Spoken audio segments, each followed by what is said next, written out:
The distress signal pulsed through the void, a desperate beacon flickering across the star-strewn darkness.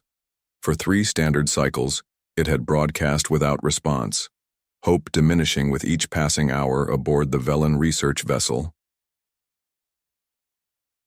Commander, Trell stared at the main view screen, her gray skin ashen with fatigue.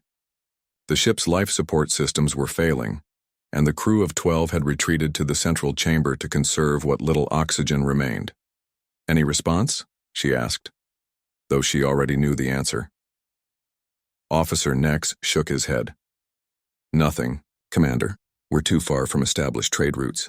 The Velen were peaceful explorers from the Cygnus arm, venturing beyond their territory in search of scientific discovery. Their slender frames and advanced intellects had carried them across countless star systems, but never had they faced such dire circumstances. Their ship, damaged by an unexpected gravitational anomaly, drifted helplessly in uncharted space.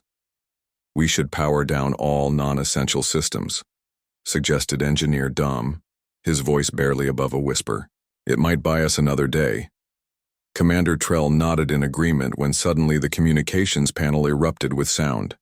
Incoming transmission, Nex announced, eyes wide with surprise.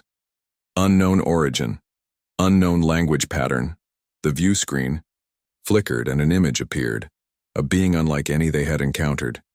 It stood upright like the Velen but was broader, with a peculiar covering over its pink-hued skin. This is Captain Jack Wells of the Earth vessel Horizon, the creature spoke, its words automatically translated by the ship's linguistics database. We've received your distress call. What's your situation? The Velen exchanged glances of shock and relief. First contact in their moment of greatest need.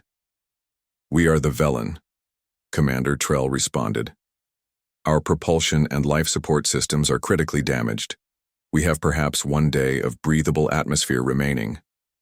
The humans. Expression changed in a way the Velen couldn't interpret. Hold tight. We're 8 hours out at maximum speed, the human said. Horizon out. The Velen had heard rumors from other spacefaring species about these humans. Primitive by Galactic Council standards, they were newcomers to interstellar travel, having only achieved faster-than-light capability within the last century. Some called them unpredictable. Others used more concerning terms: dangerous, volatile, reckless. 7 hours and 22 minutes later, the Velen's sensors detected an approaching vessel, larger than their own, with a distinctly utilitarian design. The human ship pulled alongside with remarkable precision, and soon metallic sounds reverberated through the hull. They're attaching to our airlock, Engineer Dom said with disbelief. 3 humans entered wearing sealed suits, led by the one who had identified himself as Captain Wells. The Velen watched cautiously as the humans conducted quick scans of the environment. Atmosphere's thin but compatible, Wells said, removing his helmet to reveal a face covered partially with facial hair. We brought oxygen tanks and emergency power cells. Let's get your system stable first. What followed was a flurry of activity the weakened Velen could barely comprehend.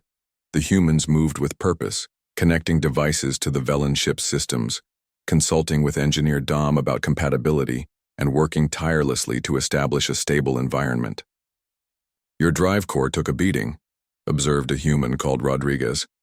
We can't fix it here, but we can tow you to our nearest outpost. Commander Trell watched the humans work, fascinated by their efficiency and their curious tendency to communicate through short bursts of sound they called laughter even amidst crisis. Why help us? She finally asked Captain Wells. We're unknown to you. Our technologies are different. We offer no immediate advantage to your people. Wells paused, seeming confused by the question. You needed help, he said simply. That's reason enough. 2 days later, the Velen ship, tethered securely to the Horizon, arrived at a bustling human outpost on the edge of their territorial space. Word of the rescue had spread, and the Velen were surprised to find themselves greeted, not with suspicion but with curiosity and offers of assistance. Your ship will need extensive repairs, explained Wells as they docked. Our engineers are already working on fabricating compatible parts based on your schematics. On the third day, as Engineer Dom worked alongside the human technicians, the station received an unexpected transmission. A Galactic Council patrol vessel demanded the immediate surrender of the humans for unauthorized intervention in the affairs of a Council-protected species.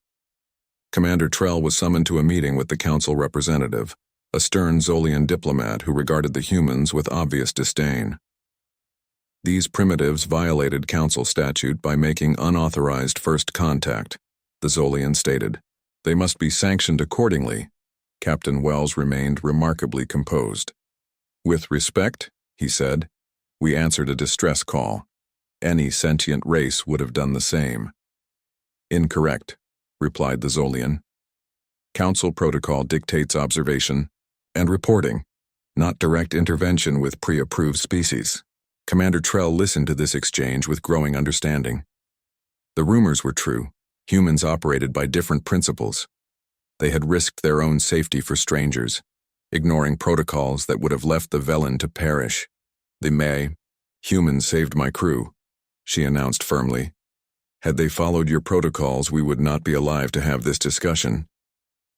In the days that followed, news of the incident spread throughout Council space. Many were troubled by the humans' disregard for established procedures, but others began to question the wisdom of such rigid protocols. The Velen returned home with more than a repaired ship. They carried stories of a species that rushed headlong into danger for the sake of others, that valued life above regulation, that extended friendship without calculation of benefit. And throughout the galaxy, a new understanding dawned. When facing disaster, when hope seems lost, when a cry for help echoes across the stars, pray that it reaches human ears. For they will come, the most unpredictable, the most volatile, and perhaps the most compassionate beings in the cosmos.